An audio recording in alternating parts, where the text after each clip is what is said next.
Бисмилlah. Ассаламу алейкум, рахматуллахи ва баракатух. Урматтуу туугандар, барыңыздарга Аллахтын ырайымы, тынчтыгы, мээрими болсун. Аллах бардыгыбызды жаман сөздөн, жаман көздөн сактасын. Урматтуу туугандар, бүгүн ушул жамаатыбыз умрага аттанып атат. Аманат умра компаниясынын жетекчиси болом. Атым Ташпотов Амангелди Акчолович.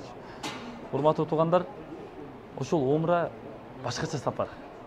Ачыгын эле айтканда, умрага баягы акчасына ишенген, мандатына башкасына ишенгендер бара албайт. Аллах Таала чакырам десе, кандайдыр бир шарттарды коюп, кандайдыр бир жолдор менен чакырып калат. Ошон үчүн умрага барганда бардыгыбыз дуа кылалы, ибадат кылалы. Умрага бара электер дуа кылалы. Аллахым умрага барган насип кылган болсун. Негизи умрага баргандан кийин ушундай чоң устаздын сөзү бар. Умрага барган адамдын умрасы кабыл болду десе, баргандан кийин келсе, ошол жакшы жакка өзгөрүү болгон болсо, умрасы кабыл болду дейт. Аллахым ушул жамаатыбыздын умрасын кабыл кылып, иншалла Стамбул аркылуу кетип атат. Стамбулда 2 күндүк туру бар. Ал жакта биздин ушул жамаатты коштоочулар тосуп алат дагы, гидтер тосуп алып, отелдерге жайгаштырып, тур кылып, буюрса, андан кийин Куттуу Мадина шаарына узатат. Буюрса, күн желеси каналынан күзөтүп туруңуздар, ушул жактан толук көрсөңүздөр болот. Рустам Гулматов устаздын коштоосунда иншалла ушул жамаат кетип атат. Ассаламу алейкум, рахматуллахи ва баракатух.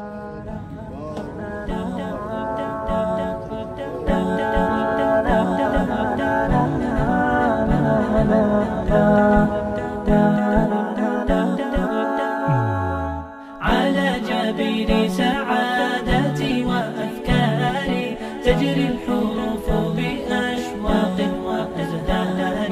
هذه يا قد سرت للسعد في أمل تروي الجمال بألحان وأطيان. عروسة النور تاج البدر يبرزها نجما يشع بأنوار وأنوار. مبارك زوجها جاءت على درر زوج النقاء بتتويج وإبهار. كل القلوب تناهت في السنة فرحا بالحسن يبرق في حسن وإصرار. كل القلوب تناهت في السنة فرحا بالحسن يبرق في حسن وإصرار.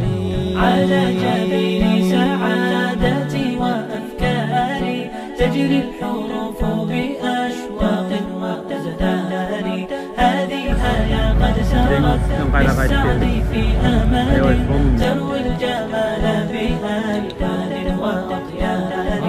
أسماء ترسم ألحان الوفا كلما يبدو بديعا على خير وإيثار. ومريم ترتوي بالحب قد بعثت ألفاظها فرحة تروى بأمطار. كذاك شيماء تسقي الروح بهجتها. Assalamu alaikum, ардактуу биздин каналдын көрүүчүлөрү, амансыздарбы? Мен сиздерге бүгүн сүйүнүчтүү кабар менен бөлүшөйүн дедим. Учурда биз Түркиянын Истанбул шаарындабыз. Алланын буйругу менен бүгүн биз ушул кичи ажылык умра сапарына жөнөп атабыз. Мен өзүм дагы мына ушул Аманат умра компаниясы менен биргеликте бармакчымын. 40га жакын киши бир топ болуп, буйруса Куттуу шаарлар, Мадина, Мекке шаарларына жөнөдүк. Биз кече Истанбулга учуп келдик элек. Эми ушул жактан круиздер башталды. 2 күндүк Истанбулда туруубуз бар. Андан кийин биз Куттуу Медина шаарына, Истанбул шаарынан учабыз байкелер. Мына ажы башчыбыз бул жакта Рустам Дамулла Гулматов. Буюрса азыр киребиз дагы. Ажыке менен экөөбүз айылдашпыз, бир айылда турабыз. Биздин айылыбыздын имам хатиби буюрса ажы башчы бизди алып барып, ушул кичи ажылык кичи умрага алып барып келмекчи болду. 1953 жылы ушул резиденциянын ичинде көз жумган. Бүгүнкү күндө бул жак музей катары колдонулуп келет. Кимден кийин же убакыттан Түркияга келген болсо өзүнүн эсебинен бул жака кирип көрүп кетти. Normalde 200.000 lira yapıyor ben. Tekrarlayabilir misiniz abi? Abi 200 lira dedim ya. Evet. Rehberle konuştuk. Bir fotoğraf 100 TL. Tamam, ben tercümeci olacağım. Ha tamam. Siz söyleyin bu fiyatı- fiyatı nasıl? Tamam fiyatı söylüyorum sana. Bir fotoğraf 100 TL, 5 tane fotoğraf var içerisinde 500 TL albüm hediye. Короче, мындайken. Bir süreti 500 Türk lirası eken, 100 Türk lirası eken. 5 süret bolğon üçün 500 Türk lira bolot eken. Альбом подарка дейт. Белек. Ошондо канча окуган эми? Ошондо 500 Türk lira. Dolara kaç olacak 500 TL? 500 TL dolara kaç olacak? $1 kanча? 500 bölü 35. 15 dolar diyelim. 15 dolar. 15 dolar. 1200 son bula o. Yine soruyorlar. Aha, bir fotoğraf 100 TL, albümde hediye ediyorum, zaten kurtarmıyor. O tır boş çıkmasın diye ben bu fiyata veriyorum. Tamam. İlk başta dediğim ya bir fotoğraf 200 TL. Normalde 200 TL'den satıyoruz. Bu mesela normalde 3 tane fotoğraf var içerisinde 600 lira yapıyor. Şu anda 300 liraya veriyorum. Şunu he? 3 tane fotoğraf var içerisinde albümde hediye 300 lira. Emedet özü обычно 200 Türk lirasından tartabыз дейт. Азыр сиздер bir kampanya olup келип жана GTC суранган үчүн анан 100 сом 100 Türk lirasынан кылып бердик дейт. Ошондо 500 лира. 500 lira. 300 лира да 300 лира. И альбом берип атат да 300. Альбом бекерде атпайбы, катар. 5 lira öteken da эжеке. Канча сүрөт экен? 5 lira ötte могу 3 Мондай да бул 1 2 3 4 могу менен 5 мына. 5 lira. Туруле. Жақсы çıktı bir koyuyor. Son eкен he? Alыңızlar bir. 400 TL olur mu abi? Yok abi, en son fiyat Ha, beriңizler. yardımcı olabileceğim en güzel Tamam. fiyata yardımcı olmaya çalıştım. Teşekkür ediyorum. 500 Türk lirası oldu. Tamam tamam. Geldik geldik.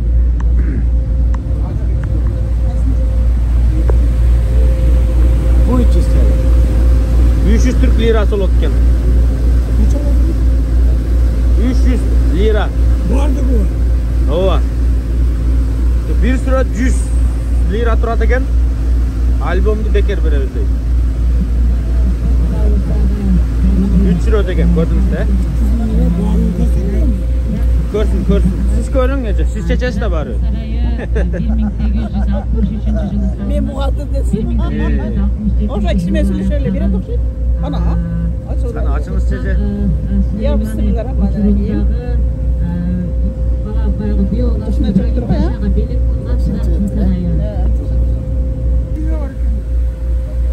Daha kaç öğretmen? Varı şurada. 300 lira, 300 lira. Dolar koşkanda daha kaç dolar?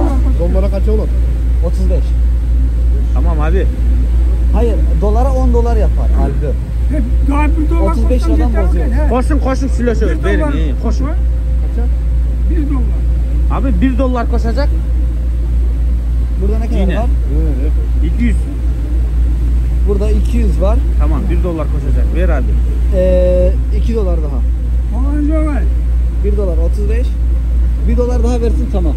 Daha 1 dolar versin bütöt deydi. Özü 2 dolar koşsunlar gerek deydi. Tamam. Vallahi abi en son fiyat. Kurtarmıyor zaten çok ucuzdan veriyor. Al. Lan soğan da al. Ha. Verin ama 1 dolar verin bolsa. Verenden annem. Adaşıp et 100 dolar verip al bak. Size kart var mı? Bizde kart mümkün yok. Abi kart yok. Yok mu? Tamam abi. Bitti.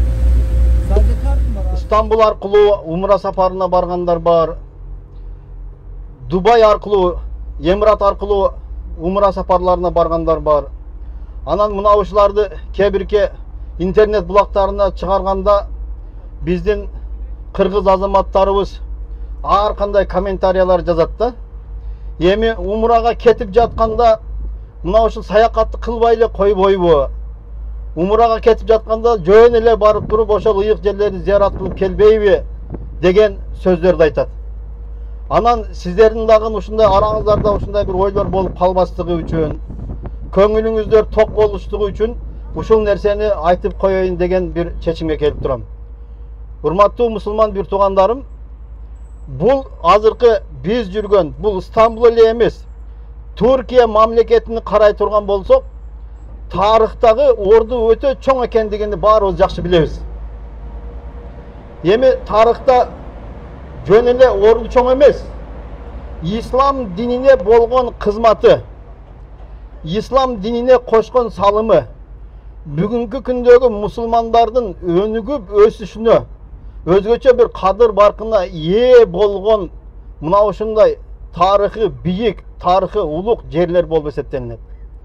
Баарыбыз билебиз, мына ушул Усман империясы убагында эле Усман империясы бүткүл дүйнө момун мусулмандарыны канча жылдар бою, жүздөгөн жылдар бою жетектеп турду. Ошолордун катарында мына ушул Түркия мамлекети, ошонун катарында Стамбул, мурдагы аты Константинополь. Кыскасын айтканда, христиандар бул жерде өзгөчө бийлеп турган жер болгон. Христиандардын мындан келе айтканда бор-бор болуп турган. Ушул жерде өзгөчө бир эр жүрөктүүлүк менен, чыныгы момун мусулмандык сапаты менен мусулмандарга үлгү катары кылып туруп, илгерки түрк коомдору бизге бул нерсени калтырып кетти.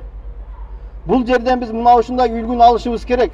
Бул жерге келип тургандан кийин кандайдыр бир динге душмандык кылып жаткан адамдардын алдында ушул дүйнө жүзүндө өзгөчө кадыр баркка ээ болуп турган, башка адамдар коркуп турган дин өкүлдөрүнө караганда мусулмандар өздөрүнүн ыйман күчтөрү менен, өздөрүнүн эр жүрөктүүлүгү менен, чыныгы момун мусулмандык сапаты менен мына ушундай жакшылыкка жетип, Стамбул шаарыны жөн эле шаар эмес, мусулмандар шаары кылды.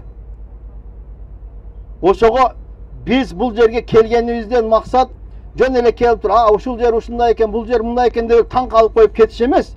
Илгерки мусулмандар динге кандай кызмат кылган, динге кандай орду бар экен. Бүгүнкү күндөгү момун мусулмандардын сапаты кандай болуп жатат, динге кандай кызмат кылып жатат. Мына ушул нерселерди биз ички дүйнөбүздө ойго тутушубуз керек.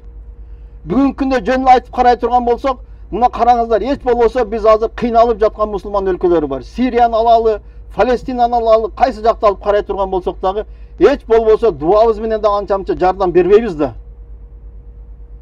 Бүгүнкү күндө биз мына ушундай акыйкатты сүйлөп, туурасын туура деп айта турган убакытта биз ушул нерсени гана аткарышыбыз керек. Колубуздан келишинче биз дуаларыбызды кылышыбыз керек.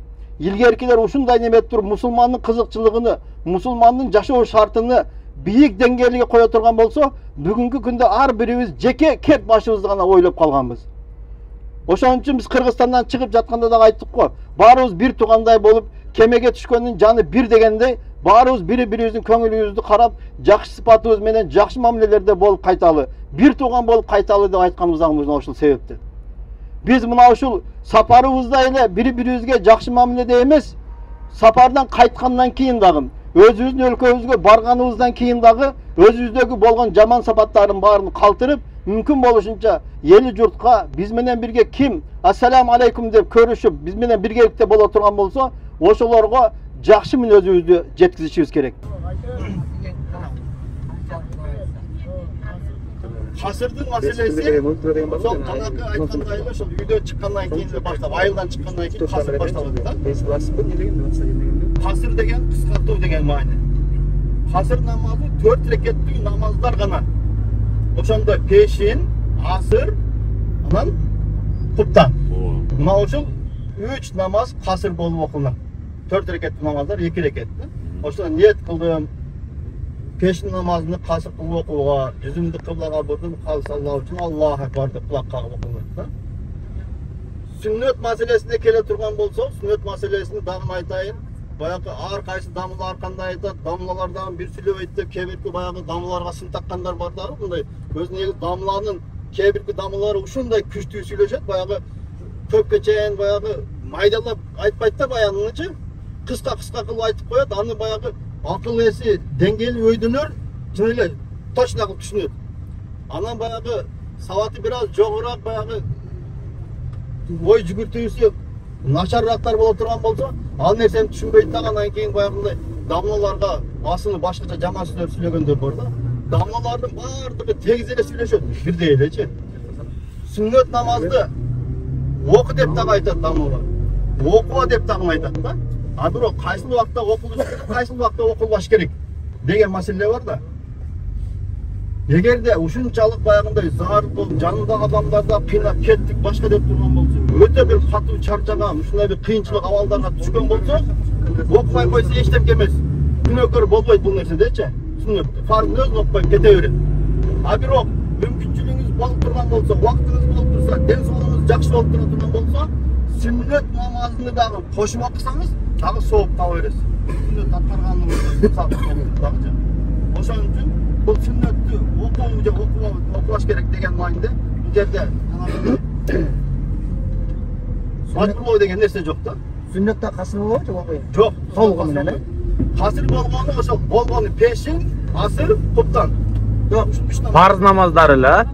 фарз намаздарында эле 4 рекет сүннөт, 2 рекет фарз, 2 рекет сүннөт эле болот деп пешин ошондо. 4 рекет, 2 рекет, 2 рекет. Кандай? Анан имам менен окуй турган болсо 4 рекет толук окуңат. Жамаат менен болуп туруп, мисалы үчүн азыр мусафир адам имамдыкка чыгып кала турган болсо, биз арабыздан бирөөбүз чыгып кала турган болсок, биз 2 рекет окуйбуз дагы имам кандай абалда болсо дагы, эки жеккесине салам берет дагы.